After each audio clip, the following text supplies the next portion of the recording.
Hi, this is Vince Reilly, the internet's more indie music nerd. The Australian singer and songwriter Nick Cave came under my radar back in 1980 and has recorded prolifically over the years. Therefore you will forgive me for not buying and avidly listening to everything he's done.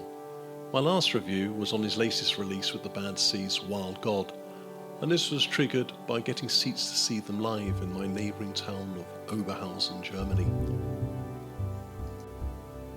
To our disappointment, there was the neo-Gothic support act Dry Cleaning. I mean, why not call themselves Toilet Brush or Barbecues? My wife Veronika and I immediately left the hall to sit on the terrace, and she promptly fell asleep on the concrete floor. When security and the Red Cross asked why, I explained that the support act was so dreadful that she was just being honest. But when the main act finally walked on stage, their presence immediately revitalised her. The same reasons I had against Wild God as a CD made it perfect, heard and performed live. To quote my last review, it was loud and joyous and upbeat and full orchestra and optimistic and big gospelly choir and heartfelt, and the band so fuck yeah, and the Cave at full throat. Cave connected physically to those near the stage and emotionally to the rest of us. He roamed and owned the stage as an angry crow American preacher. The highlight of the visuals was that the three screens behind the band followed the action, so its central screen gave the impression of an enormous Nick Cave acting as a benign puppet master.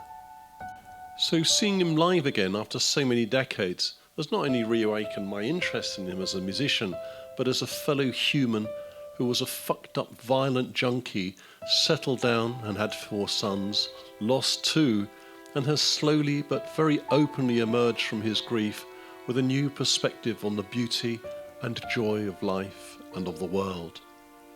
To understand these thoughts and his developing maturity in some depth, I strongly recommend Faith, Hope and Carnage, a collection not of interviews, but therapeutic conversations between Cave and his journalist friend Sean O'Hagan.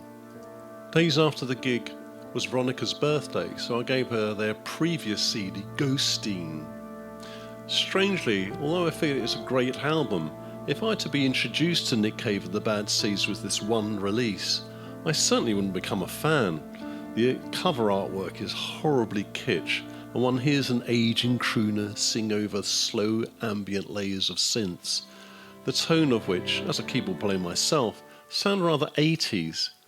But it's so out of character and so wonderfully restrained, heartfelt and sincere, one must admire their balls and sits as a welcome diversion to their usual work. I thank you for listening, welcome any comments, and Ghosteen and The Wild God Tour by Nick Cave and the Bad Seeds. The bright horses have broken free from the fields. They are horses of love, their manes full of fire.